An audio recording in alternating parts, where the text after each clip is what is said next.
Shalom, selamat pagi untuk kita semuanya. Oke, untuk materi perdana kita di awal semester genap ini, kita akan membahas mengenai perawatan dan troubleshooting komputer. Adapun cakupan materi yang akan kita bahas, yang pertama ada perawatan komputer, troubleshooting dan perbaikan PC, memeriksa hasil perbaikan PC, troubleshooting dan software aplikasi.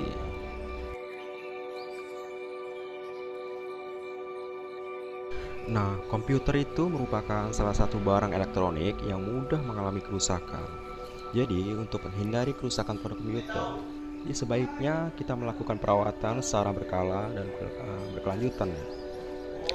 Karena dengan melakukan perawatan komputer secara berkala dan berkelanjutan, kita dapat menghemat biaya, waktu, tenaga, dan yang pasti itu meningkatkan performa dari komputer itu sendiri. Jadi permasalahan kerusakan hardware sebagian besar itu disebabkan karena adanya debu, panas, magnet, air, dan lain-lain seperti itu. Jadi selain itu, kita nggak bisa pungkiri ya bahwa komputer itu sendiri dapat mengalami kerusakan karena beberapa hal. Jadi semisal karena komponen itu udah usang atau sudah tua atau lama digunakan seperti itu. Jadi sehingga kinerjanya akan menurun secara perlahan seperti itu. Jadi hardware yang rusak dapat kita ketahui ya itu melalui beberapa diagnosis. Jadi setelah kita lakukan diagnosis dan menemukan komponen yang bermasalah, jadi langkah selanjutnya itu kita akan melakukan perbaikan.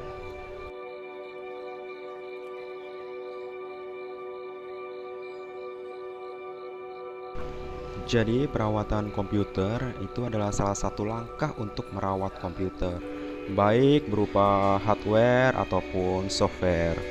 Jadi dengan tujuan agar komputer tetap bisa digunakan dengan baik. Jadi beberapa peralatan yang mungkin kita perlukan dalam perawatan komputer itu yang pertama ada obeng yang pasti ya untuk kita buka PC-nya, ada kuas, senter mungkin kalau diperlukan, tang, thermal atau yang lain-lain. Di perawatan komputer ada dua tipe. Itu yang pertama ada perawatan secara pasif. Jadi kenapa dinamakan perawatan pasif? Jadi ini lebih mengarah kepada faktor lingkungan ya dan benda-benda non komputer, artinya benda-benda selain pada fisik komputer. Itu yang bisa membantu kinerja PC. Jadi perawatan ini yang pasti itu meliputi langkah-langkah yang biasa digunakan untuk melakukan proteksi sistem terhadap lingkungan yang normal. Jadi itu baik secara fisik maupun elektrikal ya, seperti itu.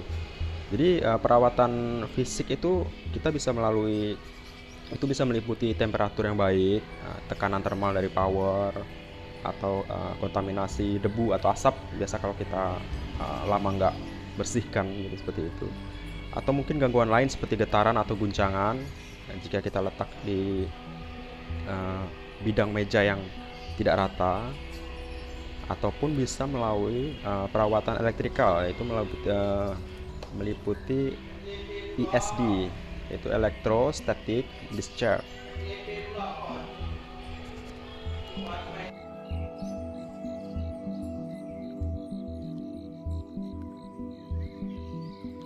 Itu ada perawatan aktif.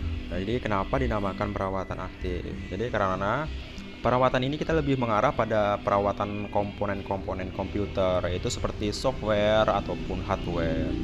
Jadi intensitas untuk melakukan perawatan aktif ini tergantung dari lingkungan dan kualitas komponen pada komputer itu sendiri. Jadi misalnya ada komputer berada di lingkungan yang kotor ataupun berdebu, paling enggak komputer itu harus sesering mungkin kita bersihkan, bisa 3 kali dalam sebulan, seperti itu. Tapi apabila komputer berada di lingkungan yang normal, pembersihan komputer itu dapat dilakukan ya sebulan sekali, seperti itu.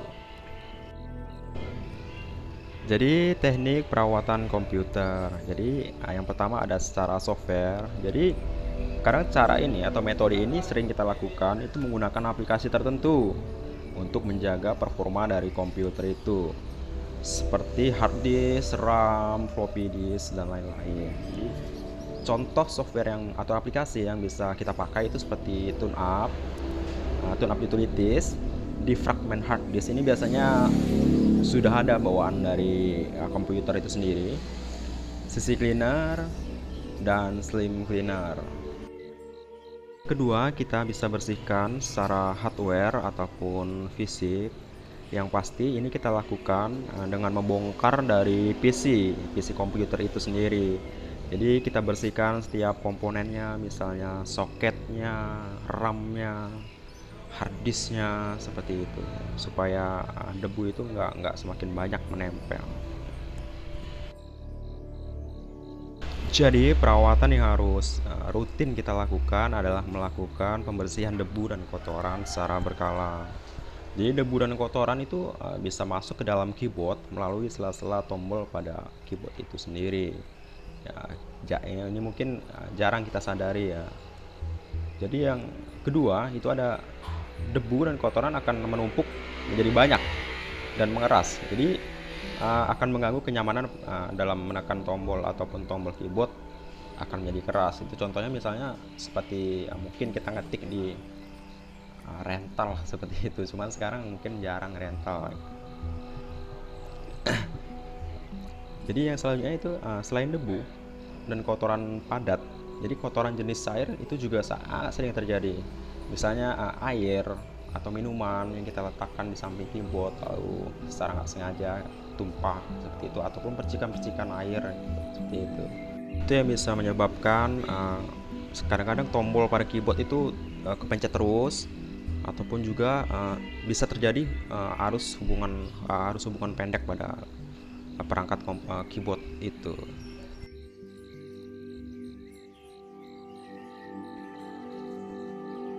Kemudian kita bisa mendeteksi hardware ya. Jadi kalau misalnya ada tanda-tanda seperti yang ada di slide ini, kita seharusnya sudah tahu ya kira-kira kerusakan yang terjadi itu pada apanya, seperti itu.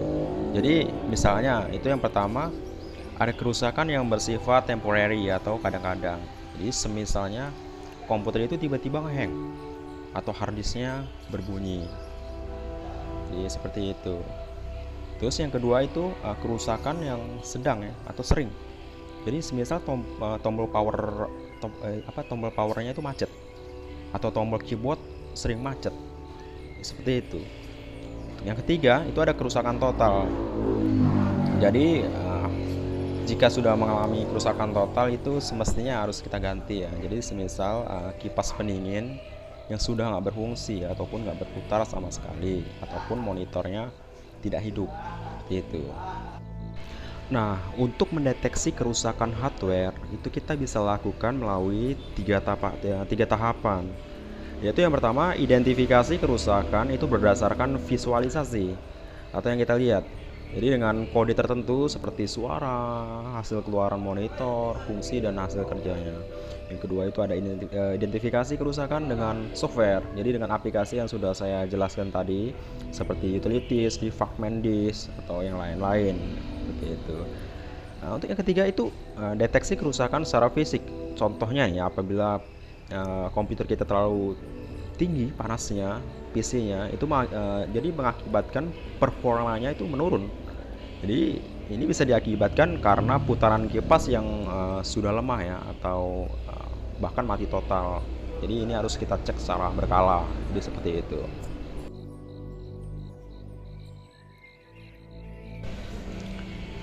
Nah, contoh kemungkinan kerusakan komputer dan penanganannya.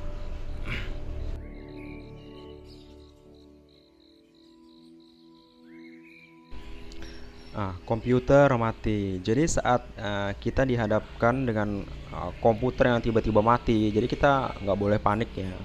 Jadi kita bisa identifikasi matinya karena apa sih. Jadi kita bisa, yang pertama kita hal-hal yang sepele. Jadi yang pertama kita periksa kabel powernya mungkin kendor ataupun kecabut, seperti itu ya. Jadi yang kedua itu ada periksa sumber tegangan.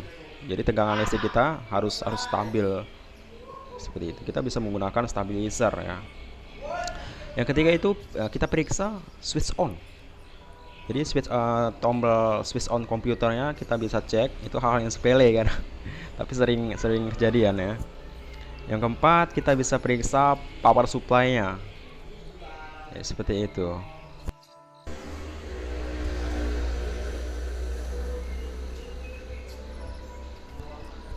Nah, komputer hidup tapi nggak bisa booting ya. Ini sering sekali kita jumpai ya, kasus seperti ini. Jadi komputer kita hidup, tapi kita nggak bisa masuk ke booting atau sistem operation ya, sistem operasinya.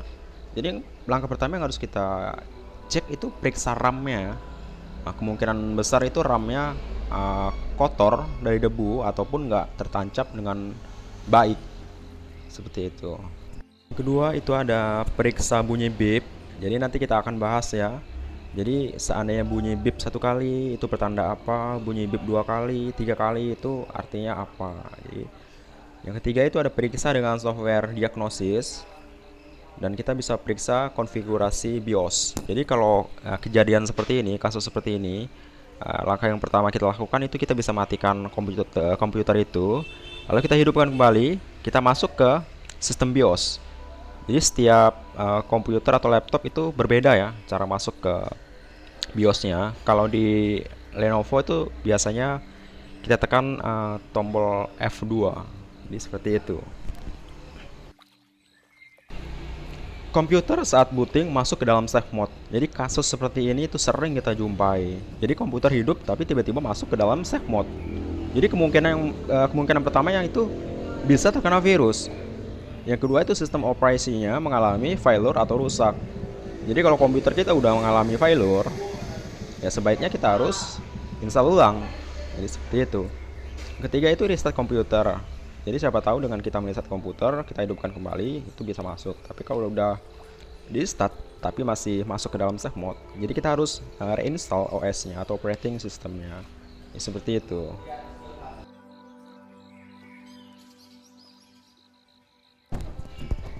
Nah, komputer sering mengalami crash ataupun hang. Jadi identifikasi atau penanganan yang pertama itu terinfeksi virus ataupun trojan.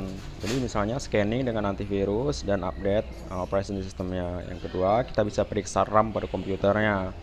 Yang ketiga, adanya software yang bersifat trial ataupun selalu update di internet. Seperti itu.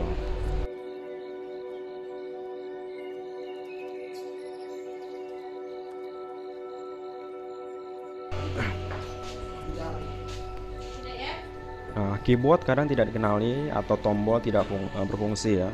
Jadi identifikasinya yang pertama, mungkin port keyboard tidak terpasang dengan benar. Jadi kita cek port di bagian colokannya, gitu ya, colokan ke PC-nya kita harus cek. Yang kedua itu ada tombol keyboard rusak atau touch-nya rusak. Yang ketiga ada perangkat keyboard rusak total. Jadi jika keyboard sudah diganti baru tapi masih belum berfungsi, maka kemungkinan kerusakan itu terjadi pada port ataupun sistem operasinya. Nah, mouse tidak terdeteksi atau tidak bekerja dengan baik. Jadi yang pertama kemungkinan terjadi itu adalah kerusakan terjadi pada mouse-nya. Yang kedua, identifikasi sama seperti kerusakan pada keyboard. Seperti itu.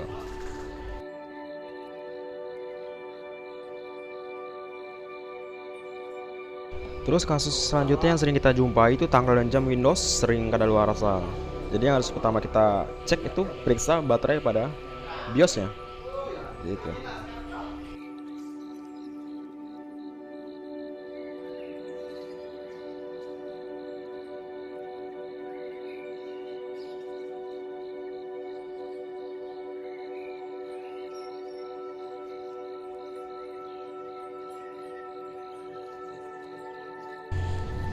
Nah, menambah keeping RAM tapi tidak terdeteksi OS. Nah, kadang ada kalanya kita harus menambah RAM. Jadi supaya apa? Supaya dari kinerja pada komputer kita itu semakin baik ya. Yang kedua itu kita periksa slot apakah mengalami masalah. Terlambat. Jadi identifikasi yang harus kita cek. Yang pertama itu panas komputer terlalu tinggi ya. Yang kedua itu terlalu banyak aplikasi berjalan, seperti misalnya kita buka YouTube, main game atau yang lainnya. Yang ketiga itu ada antivirus yang sedang berjalan. Yang keempat itu kapasitas RAM yang kecil. Jadi kalau sudah seperti ini kita harus mau nggak mau harus menambah RAM ya agar kinerjanya itu semakin baik. Yang kelima itu terinfeksi virus. Jadi kita bisa mendeteksi virus lewat aplikasi. Yang keenam itu ada kapasitas hard disk yang hampir habis. Yang ketujuh itu ada prosesor yang sudah mengalami crash ataupun kerusakan. Monitor tidak mau menampilkan output grafis. Jadi yang pertama kita bisa periksa kabel VGA-nya apakah sudah terconnect dengan baik. Yang kedua kita bisa periksa VGA adapternya. Yang selanjutnya kita bisa periksa konfigurasi BIOS-nya. Lalu yang terakhir kita bisa monitor mengalami itu bisa saja mengalami kerusakan.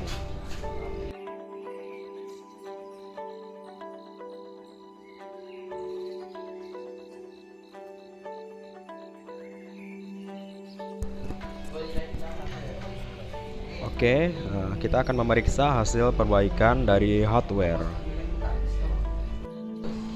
Oke, setelah melakukan perbaikan hardware, langkah selanjutnya adalah melakukan pemeriksaan hardware dan peripheral. Jadi yang pertama itu adalah BIOS, yang kedua itu ada device manager, yang ketiga ada system information dan DirectX.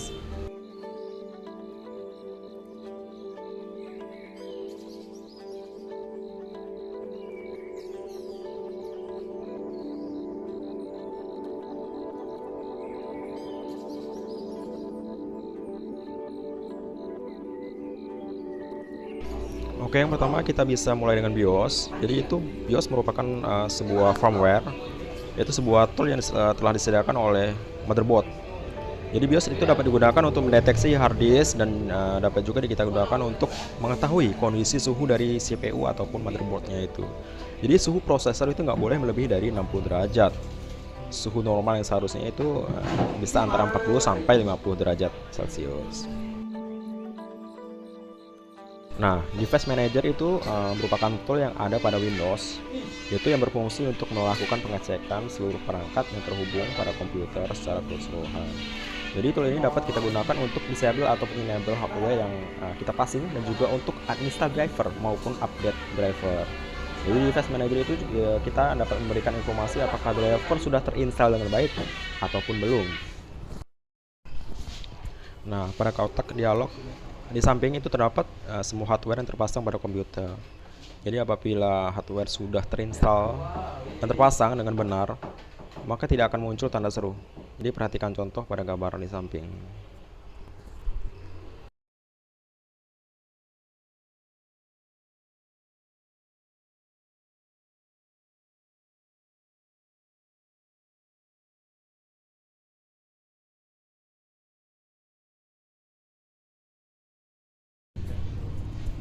Nah, sistem information. Jadi sistem information kita gunakan untuk mengetahui informasi pada bagian hardware. Jadi tool ini juga dilengkapi dengan fasilitas yang mampu digunakan untuk mendiagnosis jaringan, hardware, dan file sistem lainnya.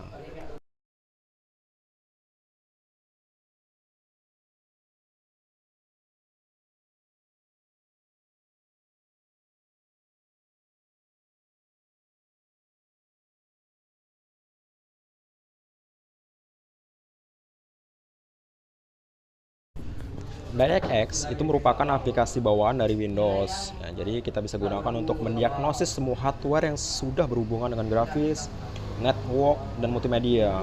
Jadi tool ini mampu mendiagnosis sistem display monitor, sound, musik, input, data network, dan lain-lain.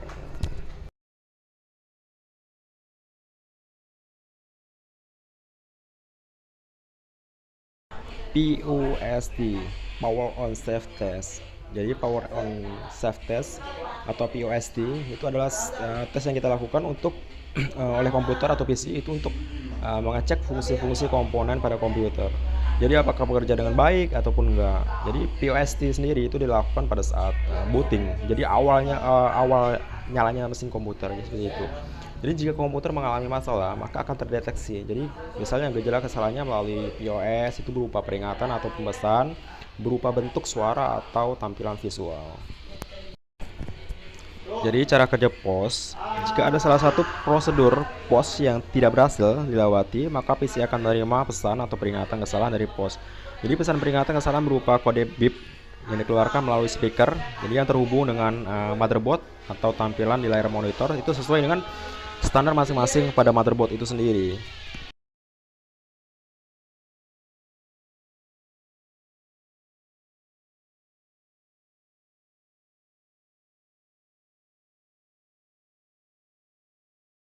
Nah, jadi kesimpulan dari POST adalah suatu proses pemindaian atau pengecekan pada komponen-komponen atau hardware.